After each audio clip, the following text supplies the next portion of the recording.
Energy and persistence conquer all things. Benjamin Franklin.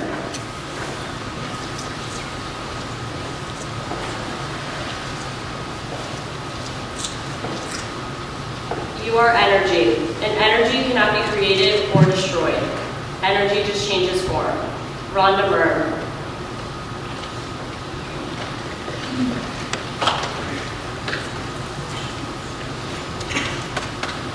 Sneaky Pete's.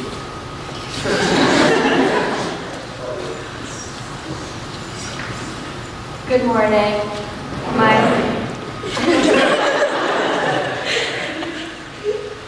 My name is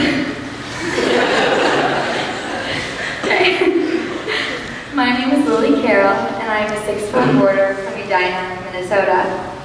If you know me, you know that I am extremely afraid of two things: athletics and getting my blood drawn. My extreme aversion to sports began in 2nd grade when I had to run the mile for the first time. From that point on, it was the day at school I absolutely dreaded the most. Not only was I the slowest kid in my class every single year, and by a lot, but my friends constantly made fun of my unique chicken leg running style. By the time I got to middle school, I figured out that it was just better to be sick on the official day of the mile run so I wouldn't have to face the embarrassment of coming in last once again. Thankfully, I no longer have to run the mile, which is something I wish I could say about blood draws. It is impossible for me to describe the overwhelming fear, panic, and nausea that overtakes my body when someone mentions the mere words, blood draw. While these two fears may seem irrational, random, and frankly, completely unrelated, there is actually a logical explanation for both of them. At 2 years old, unlike most kids my age, I still couldn't walk. It took a year and a half to figure out what was wrong.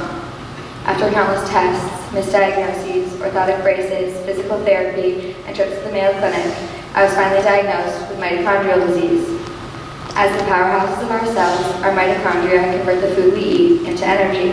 So, when they don't work properly, the parts of our body that require a lot of energy, like our heart, brain, muscles, and lungs, can malfunction. This can cause a host of issues, including strokes, seizures, blindness, deafness, muscle failure, and even death. Thankfully, I have a moderate form of mitochondrial disease. Well, yes, my low muscle tone has definitely stifled my high school athletic career, and yes, I get terrible migraines and sometimes tire out more quickly than others. Overall, my symptoms have been relatively mild, and I'm very fortunate to live a normal teenage life. I didn't always feel this fortunate, though. When I was younger, having mitochondrial disease meant traumatizing visits to my geneticist, neurologist, cardiologist, audiologist, ophthalmologist, and hematologist. My fear of those frequent visits to the Mayo Clinic got to be so bad that my mom would have to lie to me about where we were going in order to even get me into the car.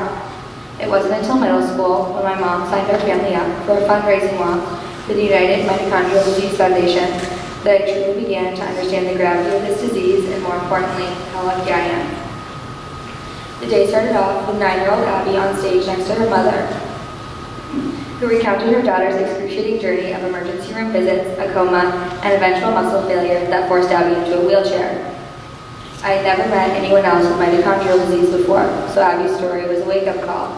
I saw a frightening version of what my life could have been like right before my eyes. Most of us take for granted the energy we have to get out of bed in the morning, to go to school, or to just hang out with friends. I know that I certainly did, at least until that day. The concept of energy took on a whole new meaning for me after that fundraising walk.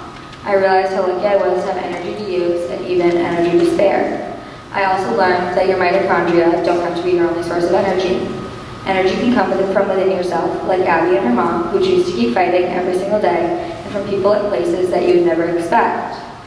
For me, Westminster has been one of those places filled with many of those people. I was a shy, 90-pound ball of nerves when I arrived at Westie as a sophomore in September of 2016. In fact, I was so nervous on that first day of school that I threw up 3 times before I even started unpacking my room. The first event took place in the car at the top of the hill. Once I had parked behind the academic center, I cleaned myself up and got myself mentally prepared for registration.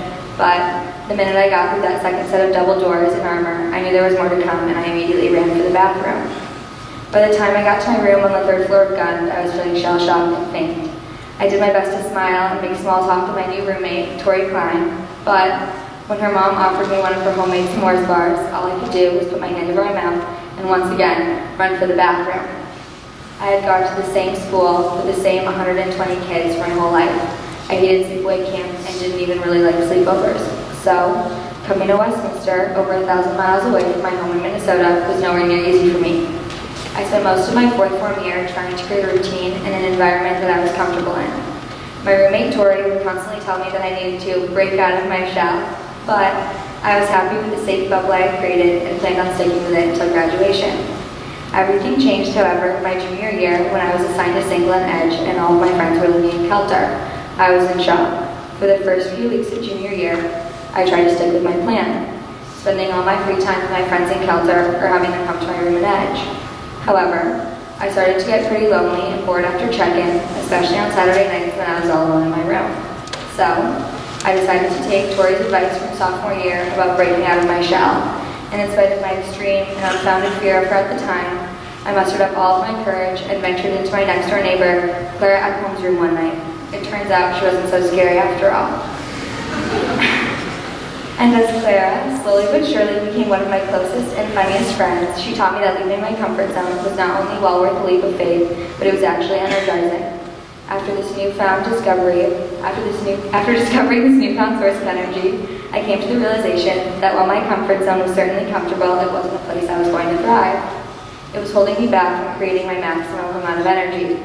So, I started making a concerted effort to branch out and get to know people who, in the past, I'd either been afraid of or had never really spoken to before. It wasn't always easy for me, but it was worth it. As some of these people ended up becoming my close friends and in turn, a new source of energy. As the spring of my junior year rolled around, so did Third's tennis season. I dreaded the long runs up Hockey Hill and Nubs' screams of encouragement, which terrified me to the core. But surprisingly, Third's tennis gave me an unexpected boost of energy and ended up being one of my favorite parts of last year. My mentees and fellow tennis players, Annie Brewer and Lizzie McCoy, taught me that you can gain the most energy from being your true self. Whether it's throwing up peace signs to everyone you see in the hallways or showing up to your tennis matches in matching bright pink heart sunglasses and bold outfits. Annie and Lizzie, along with the rest of the Third's tennis team, taught me that energy comes from being your truest self. While some may say my mitochondria have failed me, I would say the complete opposite. They have given me the opportunity to find energy from sources within and outside of myself. For me, breaking out of my shell has been the most energizing thing possible. So, next time you are faced with the opportunity to do something outside of your comfort zone, do it. Post that bold picture on Instagram, sit in the dining hall for hours after you finish dinner, wear a bold outfit, give a chapel talk, or talk to somebody you don't know. For most of you, I suspect your mitochondria work just fine. However, it is still energizing to take a risk. Thank you.